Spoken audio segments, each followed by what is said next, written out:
Ya, Assalamualaikum warahmatullahi wabarakatuh.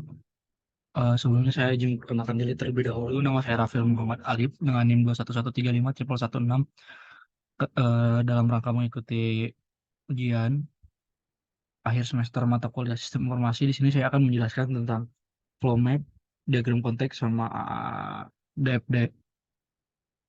Untuk sistemnya secara manualnya ini adalah dari penjual susu murni nasional yang eh, berasal dari tukang susu murni nasional keliling itu yang menggunakan gerobak ya. Keluhan saya itu seringkali pihak supplier susu murni nasional di Perum Mutiara Mas, itu tempat tinggal saya, tidak memiliki jadwal dan juga kadang kekurangan stok. Jadi sebelum mencapai semua rumah, stoknya itu kadang sudah habis gitu. Jadi ada beberapa yang tidak kebagian gitu. Nah, saya mengusulkan sebuah sistem terkomputerisasi yang namanya sistem delivery susu murni nasional. Di sini dari flow map-nya kita lihat di sini entitasnya ada dua, yaitu antara pembeli dan supplier ya. Kita lihat dulu di sini start. Setelah melakukan start, pembeli akan melakukan order via aplikasi.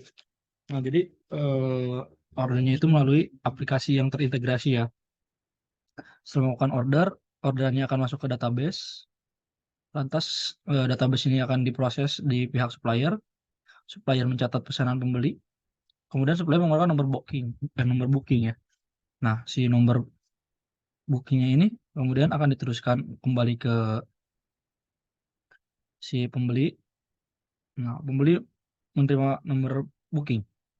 Sudah memiliki kode booking? Jika iya, maka pesanan akan diantarkan keesokan hari. Jika belum, maka kita harus melakukan order kembali melalui aplikasi. Nah, setelah pesanan akan diantarkan besok hari, pesanan diantar sesuai dengan book ID. Nah, jadi ketika kita melakukan booking, misalkan kita memesan berapa jenis dengan kuantiti berapa gitu. Nah, nanti diantarkan ke alamat kita sesuai dengan apa yang kita pesan gitu. Nah, setelah pesanan diantarkan itu, kita akan menerima notifikasi bahwa pesanan sedang dalam perjalanan ataupun pesanan sudah diantarkan itu. Jadi kita hanya tidak usah capek-capek gitu. Nanti juga ada notifnya sendiri. Nah, seperti di online shop gitu. Jadi eh, kita trackingnya lebih mudah gitu. Nah, setelah selesai di sini akan ada selesai end. Nah, lanjut ke selanjutnya, itu diagram konteksnya ya. Sebelah sini. Bentar.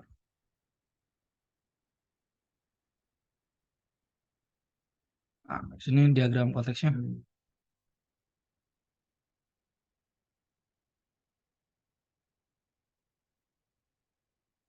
Nah, di sini entitasnya ada dua, yaitu pembeli dan supplier. Dari pihak pembelinya itu ada ID pembeli sama data order yang kemudian diteruskan ke sistem delivery susu murni nasional. Pun dari sistemnya sendiri kan mengeluarkan kode booking dan data order ke pembelinya. Nah, pun dari sistem ini, dari supplier akan memasukkan ID supplier, data order sama kode booking ke sistemnya berdasarkan dari inputan dari sistemnya itu, yaitu ID pembeli sama data ordernya gitu. Jadi pembelinya itu memiliki ID dan data order, diteruskan ke sistem, dari sistem diteruskan ke supplier. Kemudian supplier itu akan mengeluarkan ID suppliernya, data ordernya, dan kode booking. Data order ini berdasarkan dari apa? Berdasarkan dari data order pembelinya. Kemudian dari data order ini berdasarkan kode booking masuk ke sistemnya lagi. Kemudian si kode booking sama data ordernya dikembalikan lagi ke pembeli untuk eh, penerimaannya, pengirimannya gitu. Selanjutnya di sini ada DFD-nya. Nah, di sini dari pihak pertama itu pembeli ya. Pembeli itu punya ininya ada, yang pertama itu ID pembeli, ID order sama data order. Kemudian diteruskan ke diproses di data order masuk. Nah, di data order masuk ini juga si ID sama data ordernya itu masuk ke database data orderan. Nah, kalau dari pihak suppliernya sendiri, pihak supplier itu mengeluarkan ID supplier, kode booking sama data order, kemudian dilakukan proses data order. Proses data order ini kemudian mengeluarkan data kode booking sama data ordernya kembali ke database data orderan.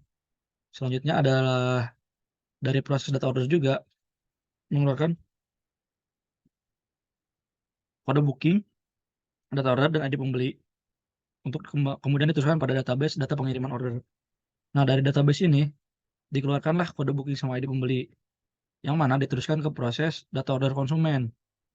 Dari data order konsumen ini mengeluarkan kode booking dan data order yang dikembalikan ke pembeli. Pun begitu ada data order masuk, kita data order masuknya juga mengeluarkan ID pembeli, ID order, data order sama kode bookingnya gitu. Jadi semua itu berasal dari data orderan, data pengiriman order sama data order konsumennya, seperti itu. Jadi ketika pembeli memijit tombol beli, itu ada proses data order masuk kemudian diteruskan ke data orderan ini kemudian juga supplier juga akan mengeluarkan kode booking sama data order, kemudian akan diproses di sini, dari data orderan ini akan diproses data ordernya, ID supplier mengeluarkan kode booking sama data ordernya, kode booking sama data ordernya juga dimasukkan ke data orderan juga. Mungkin di sini ada kekurangan dari panahnya ya. Saya tambahkan terlebih dahulu untuk disambungkan ke sini seperti ini. Maaf, seperti ini. Kemudian dari proses data order ini sendiri ada kode booking sama data order dan ID pembeli yang kemudian diteruskan ke data pengiriman kemudian diteruskan ke data order konsumen. Proses data order konsumen itu udah masuk ke proses delivery ya di sini. Sebelum akhirnya data delivery-nya itu berdasarkan kode booking data order, ID order, data order sama kode bookingnya itu berdasarkan dua proses ini dikembalikan lagi ke pembeli. Nanti si pembeli yang menerima notifikasi bahwa orderannya sudah tercatat. Nah, kalau yang ini data order masuk itu pembeli menerima notifikasi orderannya sudah dicatat, sedangkan dari data order konsumen ini itu pembeli mendapatkan notifikasi bahwa orderannya sudah berhasil dikirim. Mungkin segitu saja penjelasan dari saya. Mohon maaf apabila ada kekurangan baik dari segi flow map, diagram konteks maupun dari DFD-nya karena saya juga masih belajar. Wabillahi taufiq wal hidayah. Wassalamualaikum warahmatullahi wabarakatuh.